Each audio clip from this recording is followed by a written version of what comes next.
Well, folks, welcome to another episode of the Noble Man Podcast, and I am stoked to have as my guest today William Duce Branch. Now, some of you will recognize Duce because he was very active in the hip-hop community, Christian hip-hop, as the ambassador. So, Duce, I am glad to have you here. I don't know whether to call you William or Duce or ambassador. Help me out, brother. I go by them all. We William, we Duce, we ambassador. Just mix and match. Mix and match. Yeah. Man, I love it. Well, listen, I really appreciate your message, your ministry, what you're doing now. I first was made aware of you because my son, who was a student at NC State, going to Providence Church in Raleigh, went to a college student retreat, and you spoke there, and he said, "Dad, you got to check this guy out. You got to check out Duce." And so, man, you just blessed those guys. And then when I've been at Southeastern, I know you were on staff there. So tell me a little bit about your pathway, your career, where you are right now. Okay, so I was raised in New York by a father who wanted me to be an evangelist. All my life, he wanted me to be in the ministry. Right. And again, I had my twists and my turns, my ups and my downs. But as God and Providence would have it, my father prepared me for ministry. I didn't know exactly what that was going to look like. I just knew I wanted to be used by the Lord. And so one thing led to another that led me to both I would frame it like this: concert, classroom, the corner. From the concert to the classroom to the corner. My life has had an element of using concerts to galvanize people, to spread the aroma of Christ through arts, through music, through that kind of ministry. Classroom. I both have given myself to the classroom and eventually as an instructor in the classroom because I believe in, again, the knowledge of Christ, like the word richly dwelling in us. Right. And then corner, I use that as my kind of like my little shorthand for missions, to go out where people are. So, around our way, we'll say, "Oh, you on the corner, you hanging on the corner." And so there's that, like, going out to where people are. So again, it has always had me in institutions of academia, institutions of the church, because it's Christ. And of course, that's the primary place he likes to get his glory until he returns. And then it's going out and using any medium to wave the aroma. So that's why I've been in multiple places feeling like I've been bred for it, cut from it. I say I'm cut from a cloth and I'm carved for a context, and all of these are the platforms where that shows up.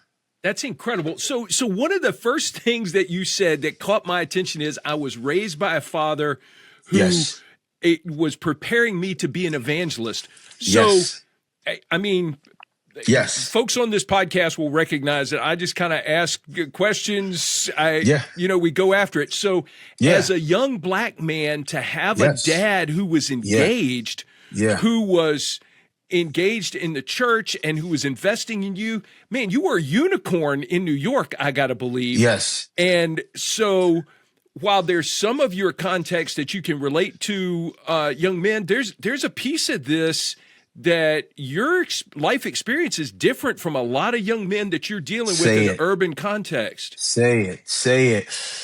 I think you just triggered something too. So again, growing up when I grew up, again, the gray hair may be telling, I grew up in the 70s in New York City.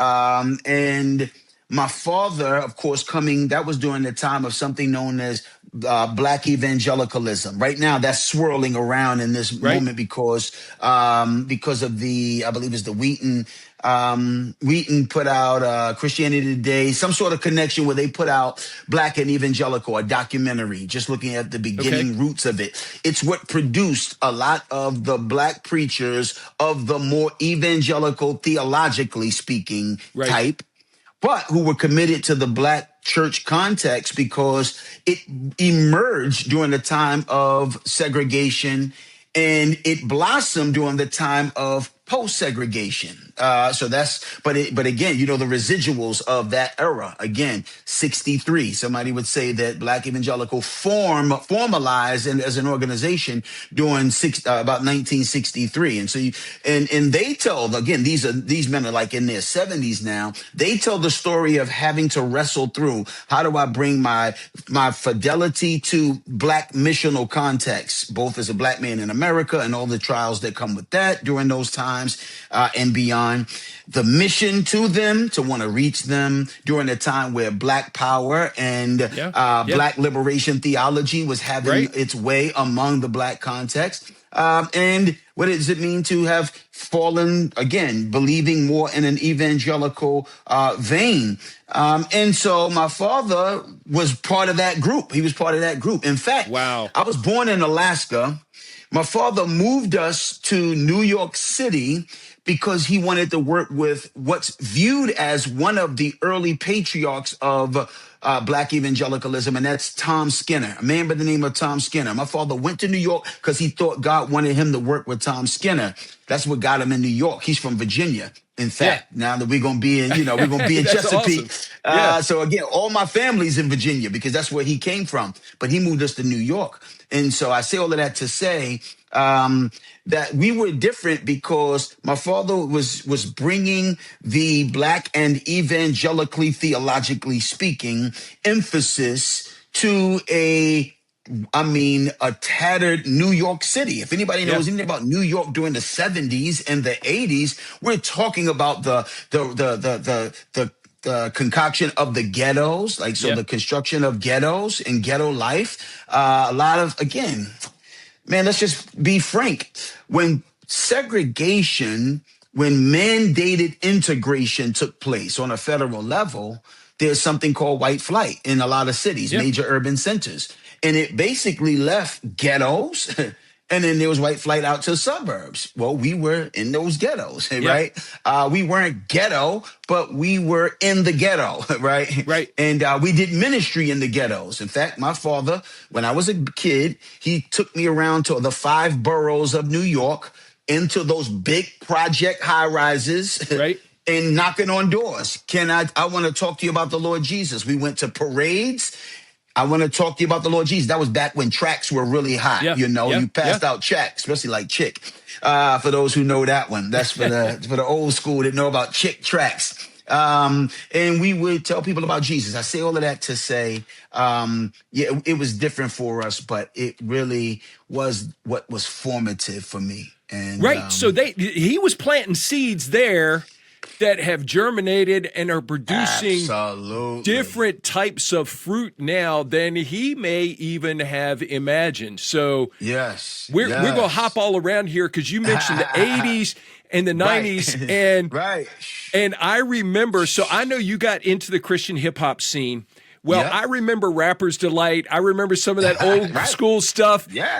So that was the nucleus, the beginning of some of that. So how did William Branch get involved in hip hop and become Duce and then the ambassador and become a champion for Jesus in that music scene? What does that look like, brother? So my story is my father named me Duce because I was his second born. Duce was his second born, Champion his firstborn. So those were just nicknames he gave us. Okay. However, as hip hop began to emerge, Rapper's Delight, which is one of those like when it started coming on the national scene in the late 70s, going into the 80s, my father was against it. Again, everybody knows that evangelicalism has a pietistic strand in it. Right. Again, you don't want to be worldly, right? So my father was like, that's the world. You can't do it. That's not the, the world is not going to come up in here. You're not, I see you spinning on your back. I don't want to catch you spinning on your back, all right? So folks, he's talking about breakdancing now. If you missed that connection, he's talking about breakdancing. Yes. Yeah. So my father saw us popping and locking and breakdancing, and he said, "No, sir." Part of the story is my father, my mom and my father were split for as far as I could remember. So I would go to Virginia to visit my mom, and I would come back. But I lived with my father in New York, and when I would visit her, I would want more of that freedom. Yeah. My father is the greatest man on the earth. Um, Mm. Put the right stuff. I'm so glad providentially he raised us and not my mom or his family. He raised us in Christ. He introduced us, led us to the Lord, showed us ministry, showed me how to play ball, showed me how to do all the football, basketball, baseball. I mean, made me who I am. Yeah. Uh, and but he wouldn't let me participate in hip hop as it emerged, and it was the new youth culture. Right. So what I ended up running away from him. Me and my brother, we ran away to live with my mother when we were teenagers. So we spent time in Virginia, where we will be. We spent time there for about 5 years of my life. And it was there that the hip hop that I was prohibited from exploring became everything to me. Wow. So it was in Virginia that a kid from New York went, and everybody thought I was the coolest thing. And they were like, oh man, say ball, right? They used to like me. And I was a teenager, and I met two DJs. And the DJs, I'm going to see if one can come through. The DJs did house parties. Yeah. And they basically let me develop all my hip hopness to the full. Right. So from 13 to 18, I was all hip hop. And then God started reeling me back in. And here's the interesting story. I lived like an unbeliever from 14 to 18. And it was the forbidden fruit. I mean, this makes me think of Genesis 3 Yes. because it was the very thing that you knew your father had told you, don't go there, don't do that, Yeah. just like Yeah. Jesus told Adam. But Yeah. ultimately, the fruit is irresistible. Yes. I have a song where I say, ready or not, I gotta tell you from the top, it's on. Christ is God, for him I gotta drop this going. I was born around the same time hip hop was formed, vacant lots were swarmed. Kids from the block perform, soon cocky's norm. Rappers in cocky form, went together like college and sloppy dorms. Flows were butter like popping corn. Shows would get you hyped like Rocky horns. Some couldn't understand why Poppy warned. Stay away to the day when rappers like Biggie and Pac were gone. Prior, Christ came, got me on, and taught me not to trust in the biological clock we on. That was the thing. My father warned me, stay away because of the vices. Yeah. But what he did not bank on was some of the virtues. Even I didn't know it in terms of vice and virtue. I just thought it was fun. But later on, there are some virtues that were embedded in hip hop, not just vices. Right. Hip hop was started as an alternative to gang culture. It was let's battle artistically so we won't kill each other physically. Right. That's and actually same how it thing with started. the breakdancing. So it was Absolutely. a way to Breakdancing. compete. Show me your moves. Right. Absolutely. Yeah. So graffiti was, I'm nobody in this system. I feel invisible. They're going to know my name. Spray it on a wall, spray it on a train. It was illegal, but the ghetto was basically trying to deal with those circumstances. So let's say, yes, my father told me no. I got sucked in. I explored it to the full. One day he came down to his hometown, where I was living, and he preached the sermon. He preached the gospel at a funeral. And God awakened my soul to the gospel that my father not only displayed, but he proclaimed. And my soul was warmed. I said, I'm not this, I'm that. What he was. Now, again, my father has always been a very austere man. Doesn't take honorariums, lives very meagerly, whole nine, like under the radar type of person. So when he came, I knew there's no fluff to my pops, no frills.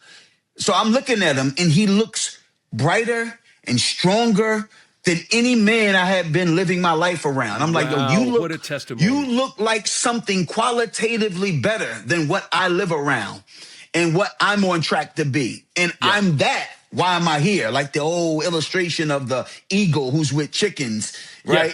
And he's like, yo, and the eagle comes down his face. Look at your wings. Look at your wings. Like, flap. Like you're not this, you that.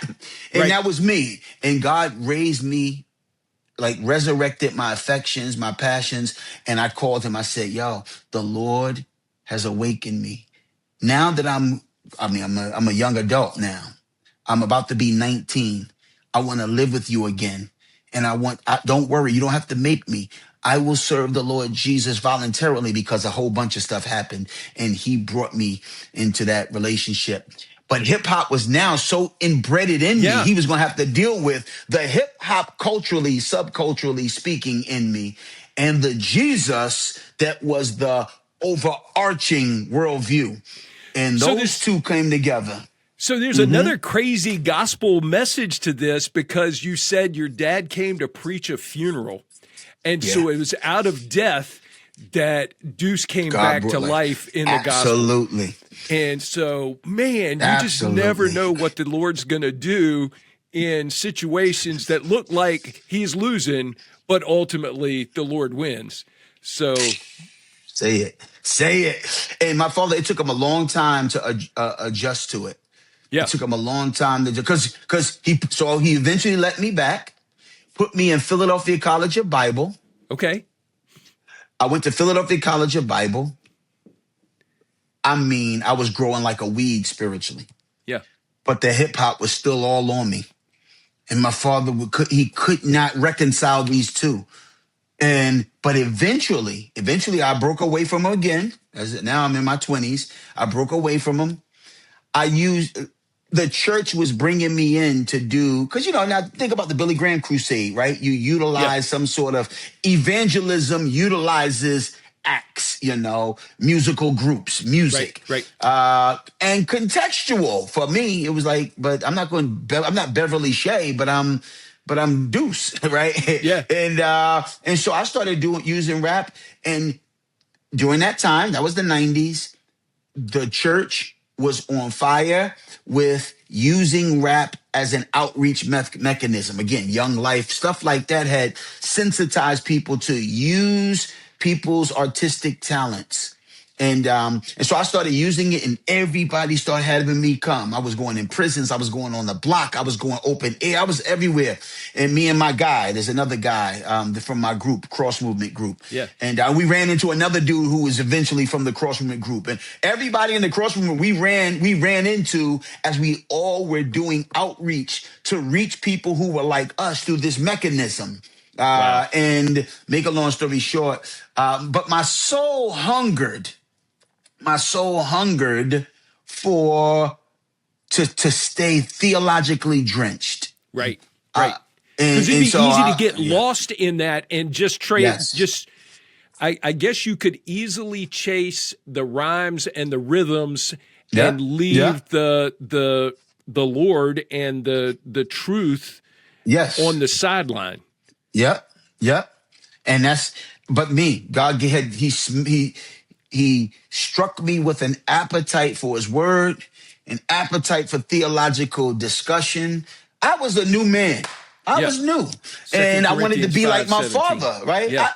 Right, exactly. And I was looking at my pops. I was like, yo, my pops used to stay up till 2 a.m. with books. My pops used to do sermons. I was becoming him. And make a long story short, I went to Bible college. Some things happened where I could not afford to keep going. So I just started working as a man. I actually met who would become my wife. Right. For a couple years, I was going to church faithfully. I was doing outreach faithfully, and I was getting to know the missus who I was going to eventually marry. And after a season, again, my name and my reputation for being committed to be as hip hop as I could be without clashing with the kingdom. Right. Because again, that's some people, they go too far. Some people embrace too much of the hip hop. Some people don't embrace enough of it, so they kind of corny with the hip hop because they don't really let themselves really get good at it. Right.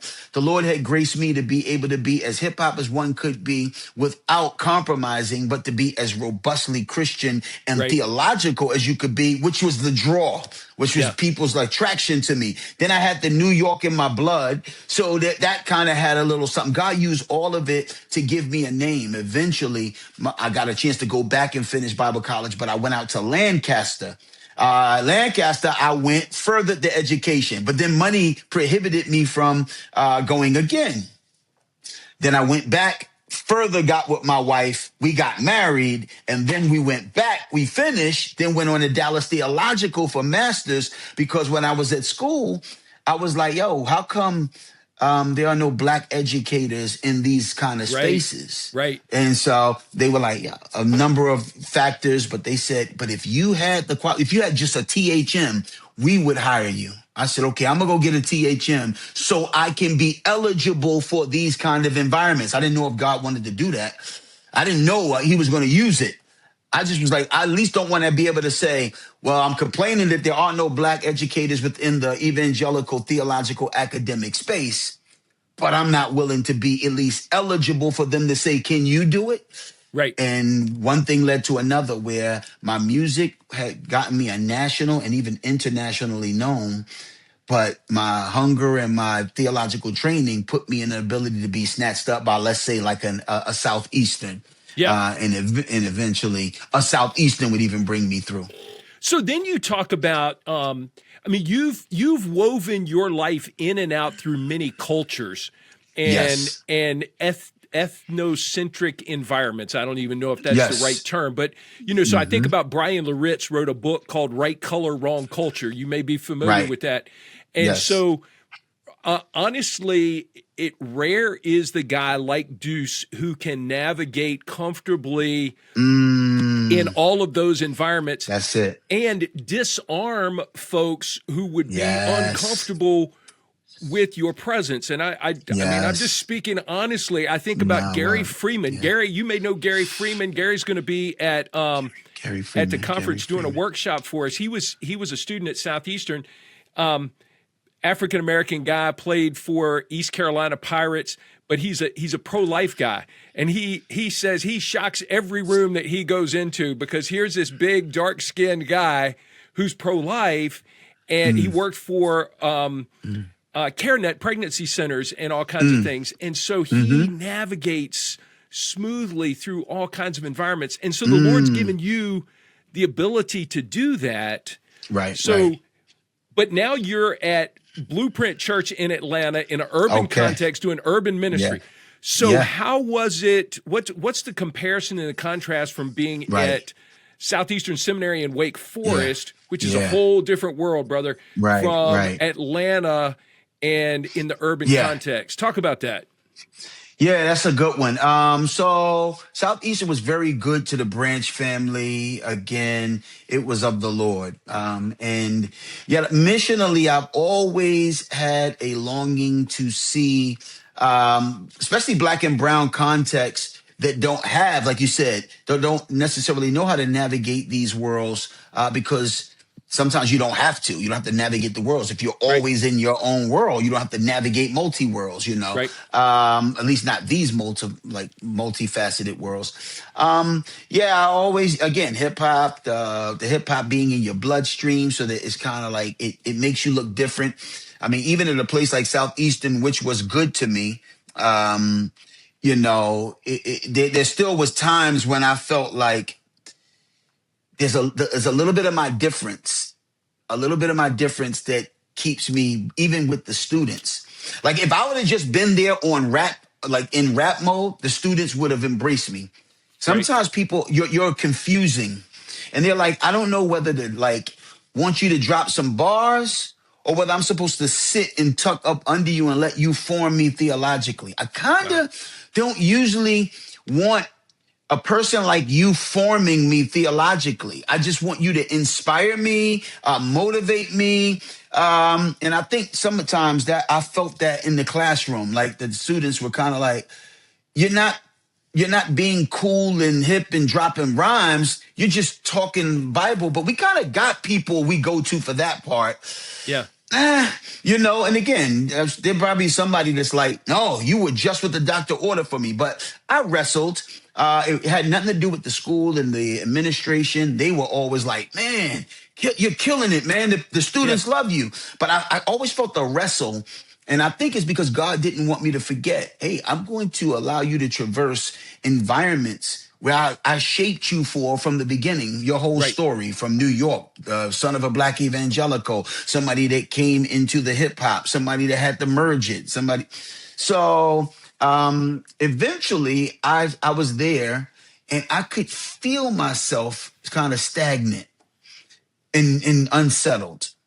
And the school even came and they said, hey, why don't we kind of pivot the way we're using you? And what it did was it kind of left a little bit of space. And now the question is, how is God going to fill that space? Right. And then the call came from Macedonian call came from Atlanta.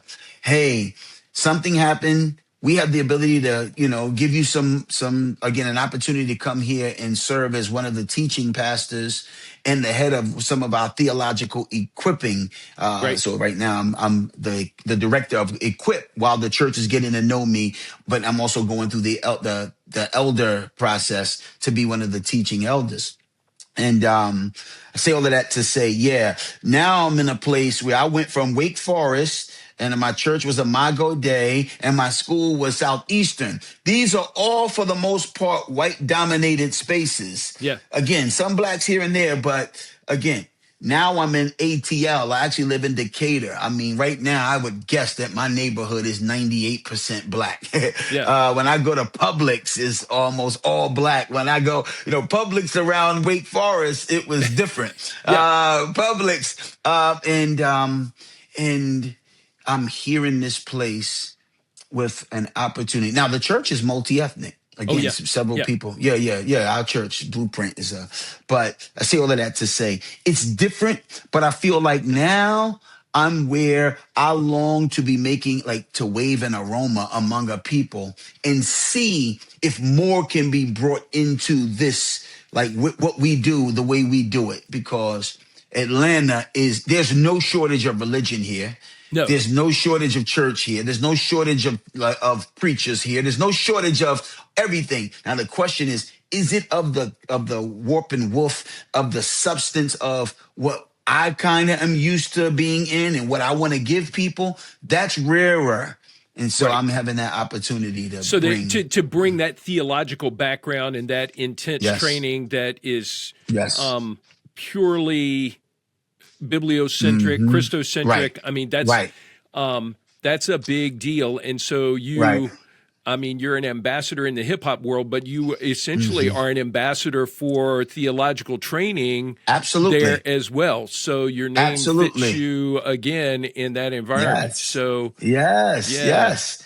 man. Yeah. That's what I do. All right, so let me get to this. I usually get to this quicker, but man, this has been so much fun. So, Noble Warriors serves churches as they equip men to walk with Christ and lead well. So, our whole deal is to come alongside the local church and see the church, the bride of Christ, do the important work of discipling men as a priority.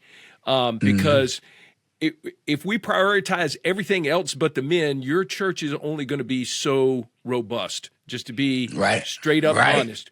So tell me Hey. what it looks like in your context now. We hear Christian research and secular research is telling us that young men especially are open to spiritual conversations. They're coming to the church. They're looking for real relationships. So are you seeing that? Are you seeing young men hungry in Atlanta and willing to come and look for truth in the church? And if you are, what is the blueprint plan? What is Blueprint's blueprint for building those men into godly men? Wow. I'm not so sure. So I was here. I was going back and forth. I taught one whole semester from August to December, going back and forth, being basically still in Wake Forest. So I haven't really done my rounds like I want to here. And then it was again Thanksgiving, and then it was Christmas, Right. and then it was New Year's, and then it was a storm, and then it was, oh no, that storm, but this storm. So there's been disruptions. Yeah. But I do think, like we all are seeing, the country is under a great deal of all manner of things. And I would say that within this context, the return to church is at best a return to church looking for something different than kind of what they think I'm bringing. So here's the gift and the curse of having a evangelical, theologically speaking, theological underpinning, like to be equated again, that documentary, Black and Evangelical. Right. Again, that is to navigate Black in America, understanding what that means, and evangelical when it's got so many different connotations, Oh, yeah. sometimes political, sometimes this. These are hard things. So people are not coming back for a distinctly evangelical theological presentation, no matter how Black it can be, or brown, or, so it's always difficult. And so if you say, oh no, we don't use the term, we just say Bible believing. Well, the most unbiblical churches will sometimes say, oh, we preach the Bible, or we believe in the Bible. So I don't know if there's another term. So now we have to actually expose people to what you mean, because terms are losing their value right now, because all the terms are either co-opted, used by somebody that's misrepresenting, or just right now, everybody is suspect, of anything institutionalized, anything that sounds like it's connected to an institution. So again, even the church right now. So there's one church in Atlanta. I actually know the dude. I knew him before he blew up. There's a guy who's blowing up. CNN did an article on him, Philip Anthony Mitchell. His church is said to be the fastest growing church in the country right now, right? And I knew him. I know him, but he blew up. It looks like everyone is flocking to his church. The only thing is his church is 1, mega, 2, high on encounter and experience. Right. 3, does have a bibliocentric emphasis, but sometimes you can't, at least this is no knock on him because that's my friend. I don't know which part people are thirsting for. Now, maybe somebody could say they're thirsting for all of the above. But what do you do when all I got is the word part for right now, and I'm looking to see you unite around what thus saith the Lord? And you say, yeah, but your praise and worship is whack. Or you don't have enough lights, camera, action. You can't dim the lights. You can't. So there's a sense in which people are going to churches, but I'm not so sure what the drive is. So for us, we're trying to just build on what we know the Bible, like what God honors, which is the exaltation of Christ, the exposition of his word, in a very caring community that tries to love people that come to us. However, I have to admit, we're young in the process of fighting against the current of people not trusting the institutionalized church, especially within the Black context. Most people are saying, see, that's why I don't like, organized religion. I'm spiritual, but I'm not religious. And what they mean is I like being able to deal with God on my terms. Right. Like at best, looking at something through a screen, or coming to a church that's so big, no one is really pressing into who I am. We're not experiencing all of the migration of people who want a more intimate, setting. Now we've got our share, and we're doing it. How? Exposition of the word. Right. City groups. Let's get together in small context so we can fan the flame.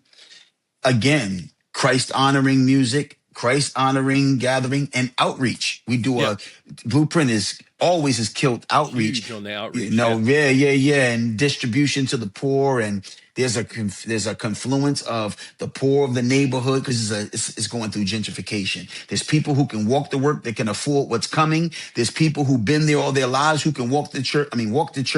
There are people who can walk the church because they're still the remnants of who used to be there, but who knows what's going to happen as gentrification continues. And then there are those who drive in.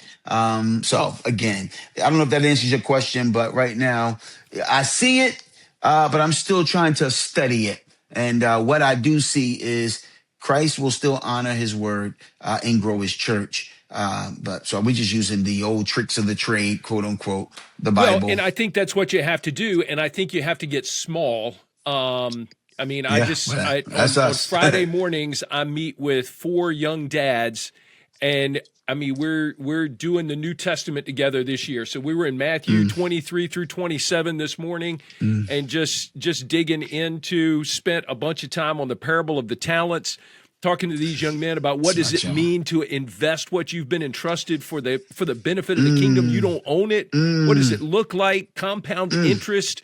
And so it's just, and I told him, I said, man, you guys can go to church, but until you're sitting in a small group with someone who's going to get in your life and in your world and grind with you, then the word doesn't get in you the same way that it does here. And so I think we need to see more of that, and that's going to require seasoned saints to say, "Yeah, I'll spend some time with some young people." Well, listen, we could go on and on. I want to do one more thing because I have enjoyed this so much. But I told you right before we jumped on that I was listening to the cross tapes. So you have some old stuff, you've got some new stuff. But the cross tapes in particular, I think, is older content that you reproduced, I think, or whatever the musical term is. And so I've been enjoying the daylight side of it. I find myself just bopping here and I'm thinking, oh my goodness. Oh man, no, don't sleep on it. The cross tapes. Now, let me just, first of all, I would implore anyone who's going to come across this, please, check out the cross tapes. Now, it's not on the normal, it's not on the normal streaming sites, because I went to an artist friendly site called even.biz. Yeah. Even.biz is one of those, it's a type of platform like Spotify and all these others, but it's exclusively there right now. And it's artists friendly. So again, somebody would have to go and they would have to pay to actually stream it, but they could download it as well. This project was I have a trove of songs that never made it, that never was released. And, now that we're in the era of AI, you actually can strip a song down to its studs. So you can just take the vocals from a song and do something new with it. Right. So there was a producer that said, I would love to take the vocals from songs that didn't make it and we release it with some new, fresh production. And so that's what he did. Turns out, I actually love what he did. I said, let's put it out. Yep. And people will get an insight into something that I wrote during a different time period. But it's fresh because it's been represented as new material that no one has ever seen released. So that people can actually help me go back into the studio and do fresh new music by helping me, by supporting Volume 1, because I got a whole nother album full. You got a whole other cardboard box full of cassette tapes. Absolutely. And so, yes. But it's definitely rocking me. And I think I think it'll rock anyone who gives it a listen. Well, I got to tell you, folks, so I paid my $10 so that I could get access to the Cross Tapes version 1 or Volume 1. Yep, Volume and 1, I'm enjoying the daylights out of it. So I would just encourage you to check it out. We'll put a link in the show notes. And we'll make sure that we talk about that. But guys, if you listen to this before February 21st, 2026, then Duce is going to be with us in Chesapeake for the Noble Man Conference, and I am so looking forward to having him there. And brother, appreciate you being with us on the podcast today. Any final words for guys who might be listening? No, I'm looking forward to, again, February 21st, and when we get together, 21st, right? Yeah.